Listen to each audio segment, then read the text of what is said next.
age to age, though the earth may pass away, your word remains the same. Yeah, your history can prove there's nothing you can't do. You're faithful and true.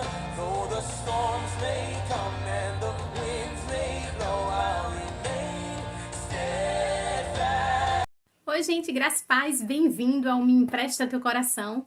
E hoje nós vamos dar início a mais uma minissérie, não é? Nós vamos entender as consequências, não é, das maldições espirituais. Isso mesmo, Ana, tem maldição na Bíblia? Tem maldição na Bíblia. A gente prova isso aqui, não é? E a gente quer que você aprenda mais, que você abra os olhos para onde estão as bênçãos, para onde estão as maldições. Porque a palavra diz que a briga não é contra carne e sangue, e sim contra principados, potestades, forças espirituais da maldade, né? Dominadores desse mundo tenebroso. Então, não é aqui no reino natural, é no reino espiritual. E as bênçãos que vêm de Deus, que já estão preparadas para nós antes da fundação do mundo, como diz a palavra, também ficam nas regiões celestiais. Regiões celestiais, quando você achar na Bíblia, é reino espiritual. Então, a gente precisa entender, sim.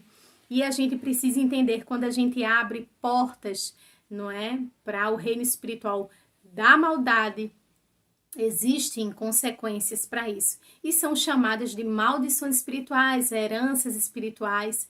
E nós vamos quebrar alguns paradigmas com relação a isso, porque nós precisamos aprender. Outra coisa que eu quero dizer para vocês com relação a isso muitas vezes as pessoas estão passando por algumas situações e dizem assim, porque o inimigo tá furioso, porque o inimigo tá fazendo, e assim, eu tenho uma maldição sobre a minha vida, porque tá acontecendo tanta coisa na minha família, é tão recorrente isso. E deixa eu te dizer uma coisa, a palavra do Senhor, se você procurar na Bíblia, existem várias passagens com relação à maldição. E não é Satanás, não é o inimigo, não é diabo, não é capiroto, não é Lúcifer, seja lá o nome que você queira dar ao inimigo, não é? Não é ele que amaldiçoa, é Deus. E deixa eu te provar. Na passagem de Caim e Abel, não é? Que fala... Deus vai até Caim e diz, Caim, cadê teu irmão? E ele diz, por acaso eu sou tutor do meu irmão? E ele diz, por causa disso tu és maldito na terra, porque o sangue do teu irmão está clamando. E aí você diz, quem foi amaldiçoado? Quem foi amaldiçoado foi toda uma geração depois de Caim, né? Não só ele. Então quem amaldiçoou Caim? Foi Deus. Foi Deus. E aí tem a passagem de Noé. Vamos lá. Noé desce da arca, planta uma vinha, toma muito vinho, se embriaga, fica nu. Quem pecou? Ele pecou, não é? Ele se embriagou e aí causou escândalo. Mas o filho dele, Cã, vê o pai naquelas condições, ao invés de ajudar, chama os irmãos, caçoa do pai, faz aquele carnaval todo. E os 10 mandamentos diz assim, honrar pai e mãe. E ele, por desonrar um dos mandamentos da lei maior de Deus, ele foi amaldiçoado, não é? Deus fala assim, maldito seja Canaã, porque a palavra de Deus diz assim, visitarei a iniquidade dos pais nos filhos até a 3ª e 4ª geração. Ana, o que é a 3ª e 4ª geração? Pai, avô, pai, filho e netos. Então, assim, se eu faço alguma coisa, né, faço alguma transgressão, atinjo o reino espiritual, abro uma porta para o inferno ter legalidade para agir na minha vida. Eu posso pagar com doenças físicas, com doenças psíquicas, com doenças espirituais, sim. Mas, na verdade, quem vai pagar é a minha geração. Então, visito a iniquidade dos pais nos filhos até a 3ª e 4ª geração. Então, maldição existe sim na Bíblia e é Deus que amaldiçoa, tá bom? Então, tem a passagem de Abraão. Abraão, ao invés de ficar na terra onde Deus mandou, ele tem uma fome muito grande, né? Vocês conhecem a história. E ele vai para o Egito, resolve ir para o Egito. Deus não mandou ele ir para o Egito, não é? Ele resolveu ir para o Egito. Quando Deus chama Abraão, sai da tua casa, da tua parentela, não é? Da casa do teu pai, e vai para o lugar que eu te mostrarei. Então, todos os lugares que Abraão tinha que ir, se deslocar, viajar, era Deus que dava a indicação. E a ida dele para o Egito não foi uma indicação de Deus. O que aconteceu? Ele faz um pacto com Sara, diz a Sara, olha, para que eu não morra, não é? Você diz que é minha irmã, que não é minha esposa. E aí o que acontece? Uma promessa de um filho, né? O ventre dela que era para estar guardado para um filho da promessa, né? Uma nação poderosa que vinha daquele ventre. Ele entrega a mulher dele e a mulher dele vai para onde? Vai para os braços de Faraó. Fica lá. Diz alguns estudiosos que ela passou 2 anos, não é? Dentro do harém de Faraó. E o que acontece? Deus perdoa tudo, dá o filho da promessa para Abraão e Sara, mas diz que a descendência dele, não é, vai ser amaldiçoada. O que aconteceu? O povo passou 430 anos no Egito. E foi a consequência de quem? Da desobediência de Abraão. Se você for lá na Bíblia, você vai entender, ler a história com muita calma, com muita paciência, pede ao Espírito Santo para te dar o discernimento e você vai entender que aquilo dali foi a desobediência de Abraão. O povo passou 430 anos, para ser mais exatos, no Egito, tá? E o que acontece? As nossas desobediências, não é? As nossas transgressões, elas precisam ser bem analisadas antes que a gente tenha alguma atitude, porque a nossa geração pode pagar.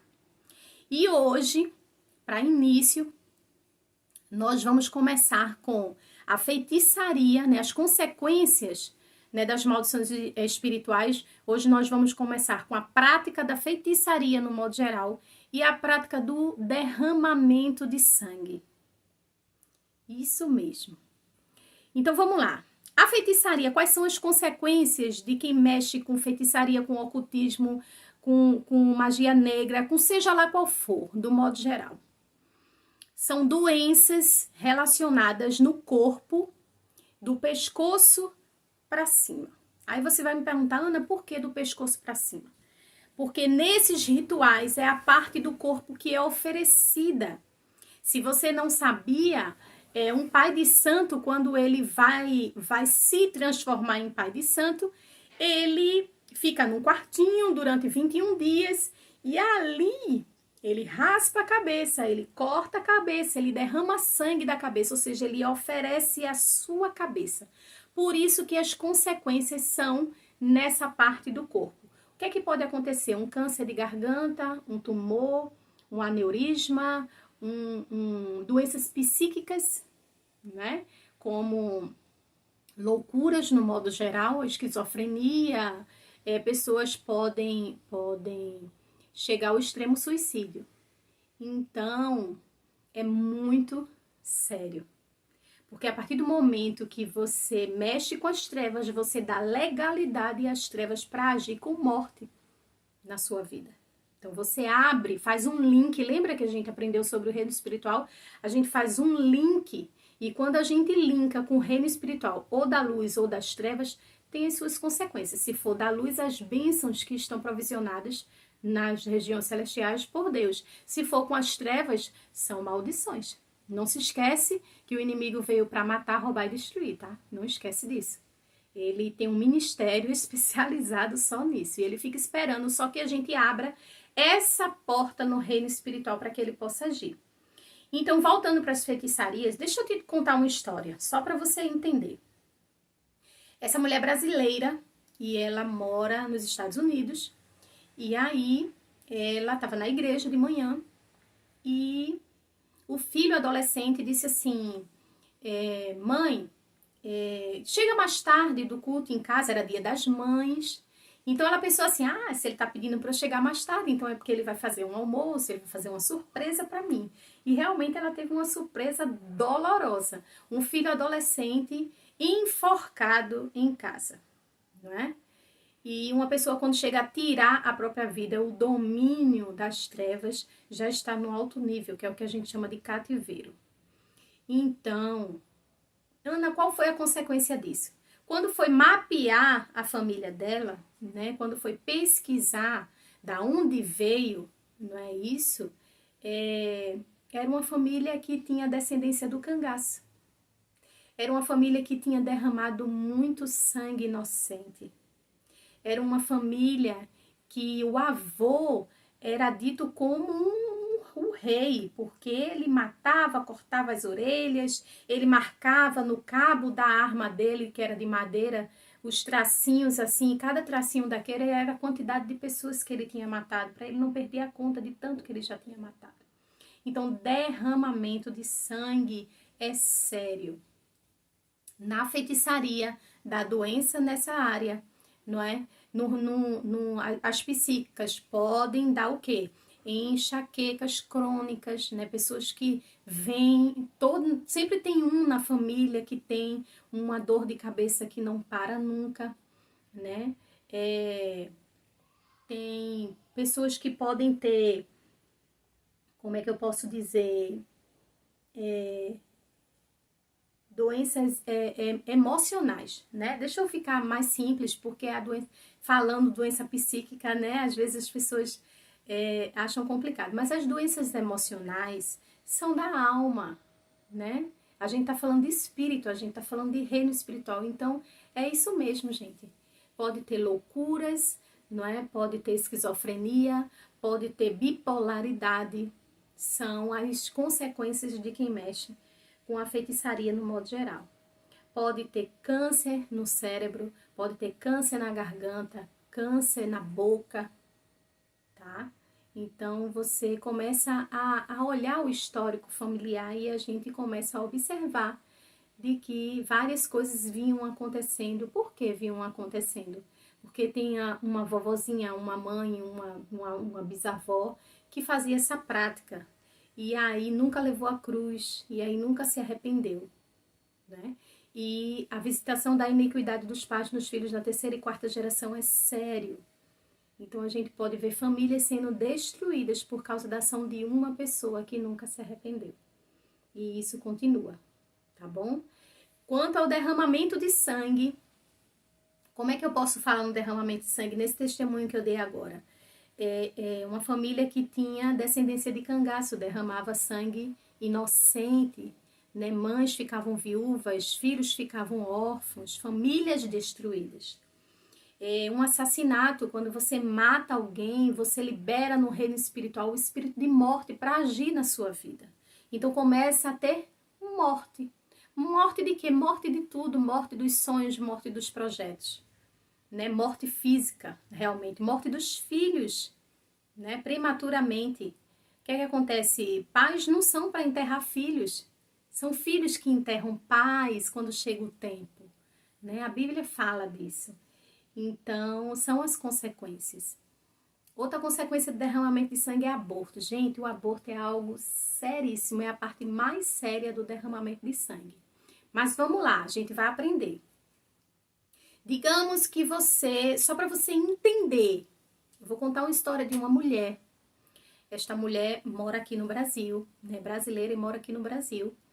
E ela pediu socorro, tá? Pediu ajuda porque ela estava com um filho e esse filho foi nascido no Evangelho, foi criado no Evangelho, era um menino correto, fez um pacto com Deus, ele e a noiva, para casarem virgem. Então, assim, era santo. Estava prestes a se casar, novo, e estava com câncer seríssimo no testículo. O que é que acontece? Quando foi procurar, a mãe tinha feito um aborto. Aliás, ela tinha feito 5 abortos. Deixa eu te falar uma coisa.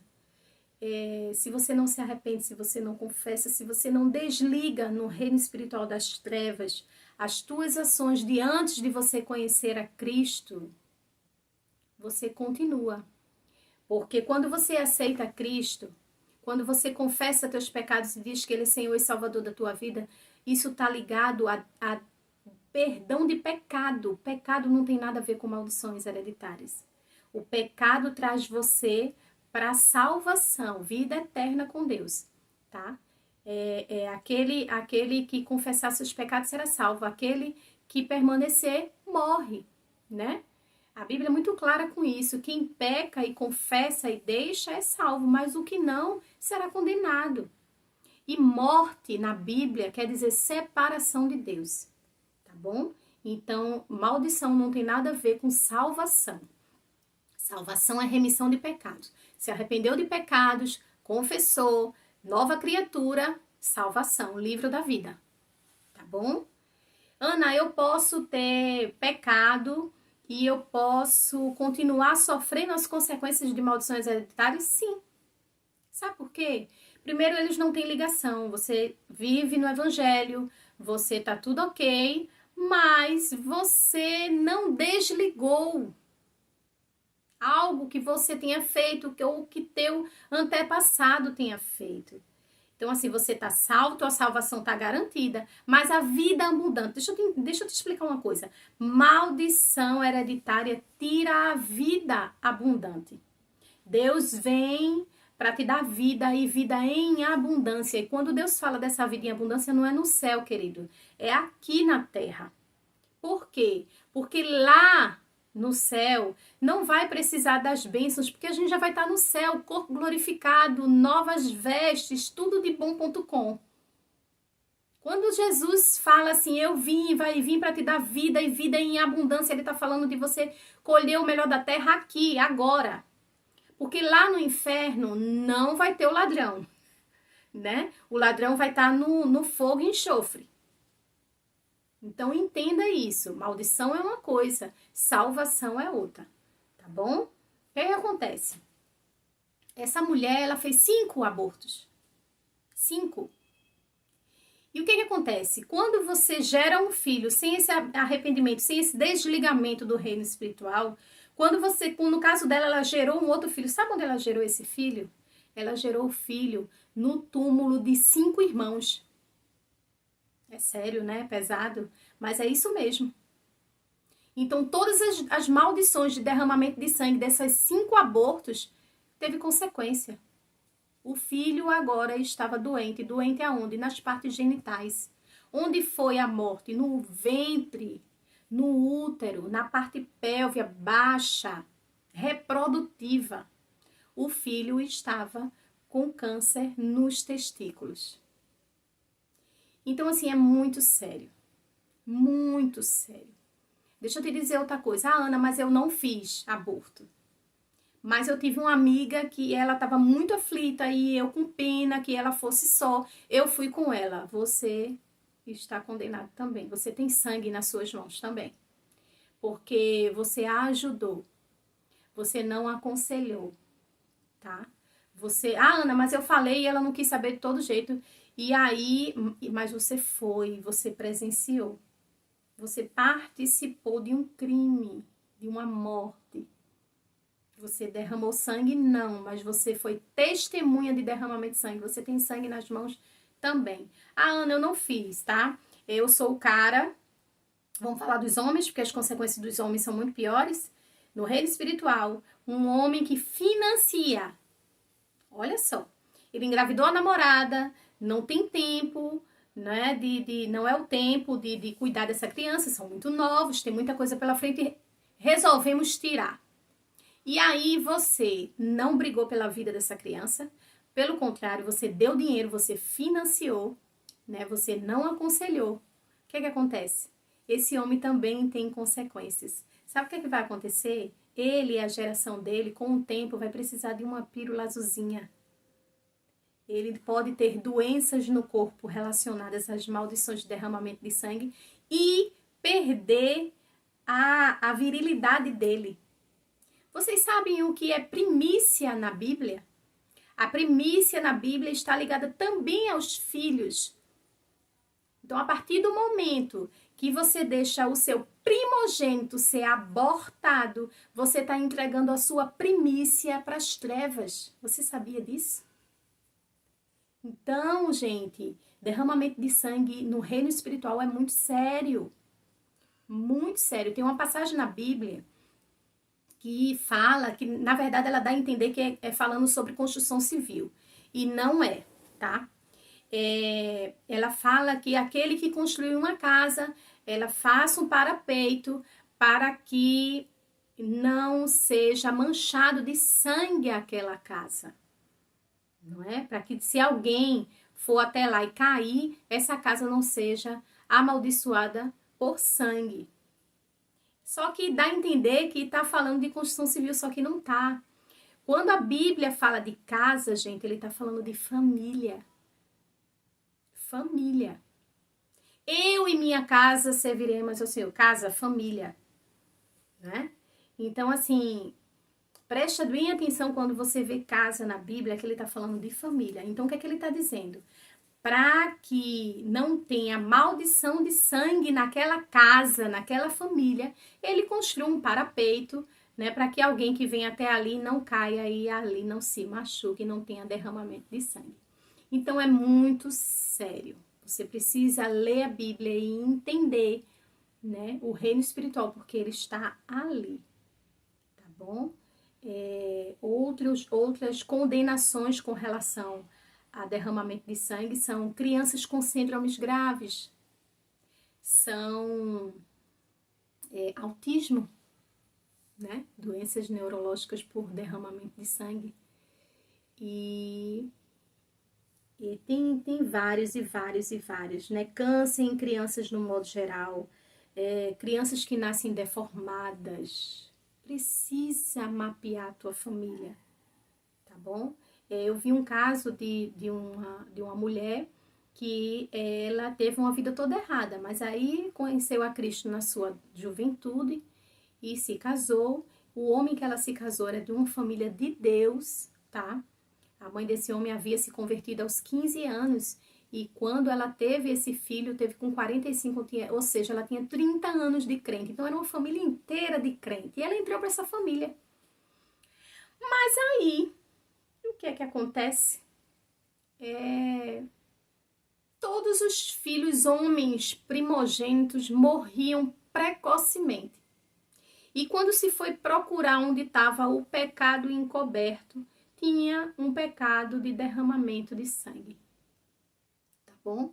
Então é muito sério, né? Pessoas que matam acham o quê? Estão abrindo o reino espiritual para espíritos de morte agir.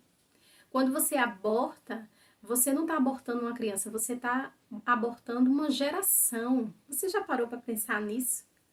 Que o derramamento de sangue, você tira o direito daquela criança e todos os seus descendentes. Na passagem da Bíblia onde Rebeca vai falar com Deus, ela está grávida de gêmeos, Esaú e Jacó, né? E gravidez de gêmeos é incômoda, porque a barriga é grande, aperta baço, aperta intestino, aperta tudo, sem fôlego, não dorme, não come, um aperreio. E ela chegou para Deus e disse, Senhor, eu vou morrer. Né? E Deus diz para ela, Rebeca, você não tem 2 crianças no teu ventre, você tem 2 nações. Olha o peso disso. Se Rebeca aborta Jacó, ela tem abortado toda a nação de Israel. Você tem noção disso? Uma nação inteira. E Deus diz para ela, você não tem 2 crianças, você tem 2 nações no seu ventre. Então, gente, derramamento de sangue é algo muito sério, feitiçaria é algo muito sério. E se eu for ficar aqui falando todos os testemunhos de histórias que eu pesquisei para falar para você que é real, o mundo espiritual é real e legal, e não é legal de joia, tá? É legal de leis. E do mesmo jeito que se cumpre leis aqui, se cumpre leis no céu. Tá bom? Vocês precisam entender isso. É muito sério. E a gente vai continuar essa série, porque a gente vem com mais 2 temas muito, mas muito polêmicos também, tá? E eu quero contar com vocês. Então, até o próximo capítulo. Deus abençoe você.